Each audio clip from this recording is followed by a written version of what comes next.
Hey guys, I'm just going to do a quick video here. I just left work. Gasifier has been running now for approximately, I'd say 15 minutes or so. Left hand side is hopper, right hand side is the rails, and it is about 16 degrees or so right now. We're expecting a pretty big ice storm today, so I got to get this truck home because it's not real good in the ice. You got to excuse me. It's dark. I work nights. It's about 6:30 in the morning, so, and I don't really practice driving around with videotaping at the same time. But it's gonna be a quick, boring video. Just driving home. Gotta kind of watch for deer this time of season. Deer and trucks like that. Anyways, I'll shut my yappers and let you guys watch, see what's going on with the truck. It's been running good. We're on 100% wood right now.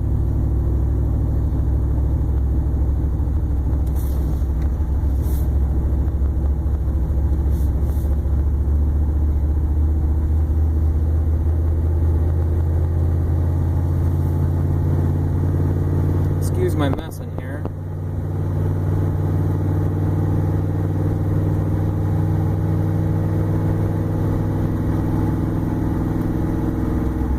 Acceleration right there.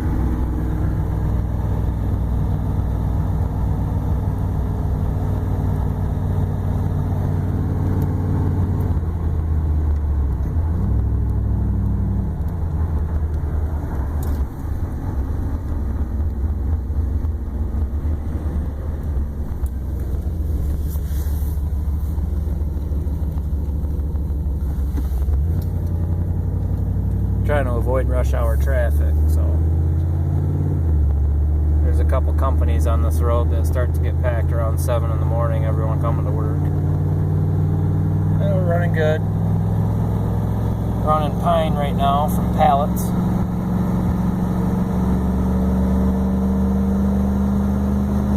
Good acceleration. Speed limit's 55 through here.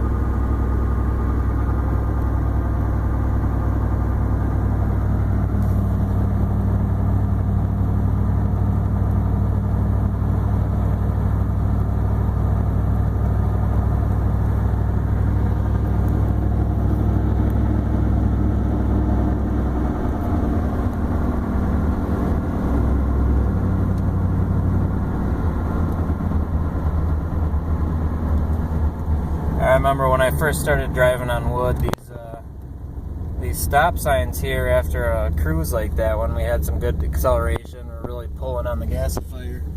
These stop signs would just scare me to death because I'm like, oh, you know, I'm gonna stall it because it does get rich because it's making all that gas, and it kind of almost pressurizes the system with the abundance of gas pushing itself to the engine. But you know, after a while, it comes with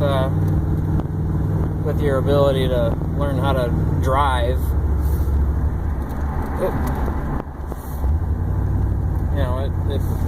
You get the hang of it, I guess is what I'm trying to say.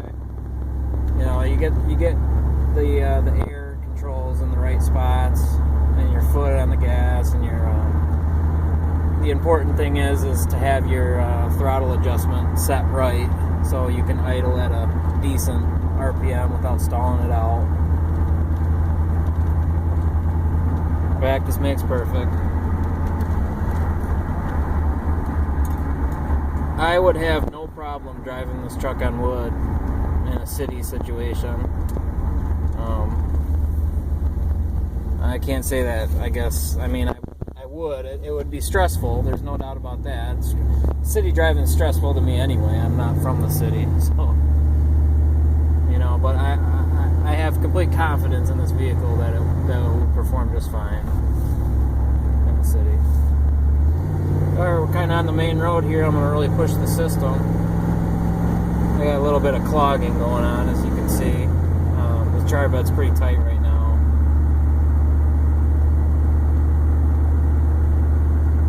Again, it is in the teens right now, the temperature, so it's going to take some time for the gasifier to warm up.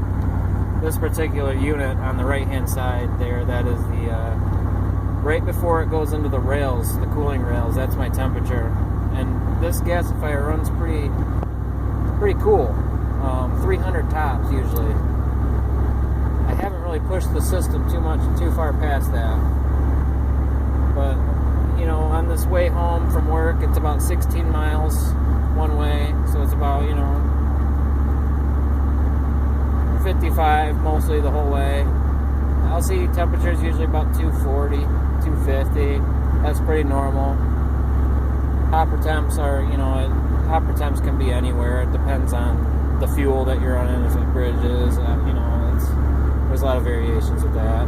If my hopper temp gets up around 300 degrees, 250, 300, then I pull over and see what's going on. If I have fuel in there, and if it's usually bridged or something like that. I did have a lot of problems with bridging when I first started running, and I added a few things. The biggest thing was fuel size. I was talking with Henry Austin a little bit, and fuel size is the number one thing that attributed to my bridging. It's amazing. I probably changed the dimension of my fuel by maybe a half inch or so around, and that was night and day in my unit. It runs so much better now using the smaller fuel. It loves it. The southern yellow pine, it just eats it up all day long, no problem. This is kind of a hilly, curvy road. It's about as hilly as you're going to get here in southern Michigan. But the gasifier does fine. I have my gasoline on the brake controller right there, which is shut off. If the gasoline was on, I'll show you. The red light would be on like that. If I need a little gasoline, I just flip a switch, pump kicks on, truck goes. That's all there is to it.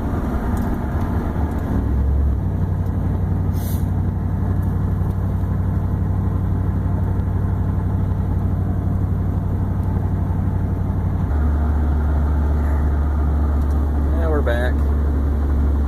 I don't know if you can see or not. This light's pretty bright on my phone, but the truck will start to run rich after a while of cruising, steady cruising. Just open up your ear a little bit, and you know, you get it right to about where that ratio gauge is right now, and it really likes that. Likes to run lean. Runs very good lean.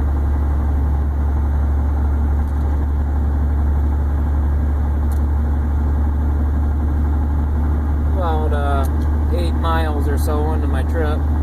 As you can see, running pretty cool. That's normal.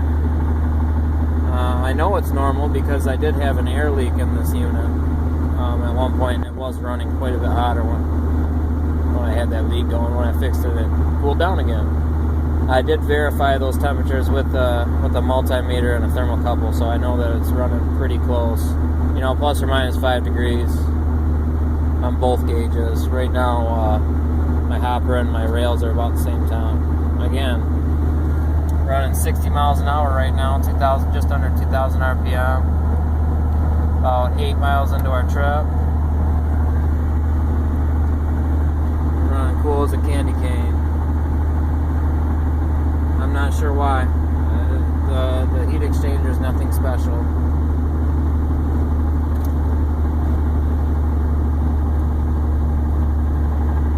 About a 3-to-1 ratio or so, roughly. The vacuum, which is pretty good. It's actually about a 4-to-1. Anything over 4-to-1, I can really start telling the vehicle's struggling to go. It's not as peppy.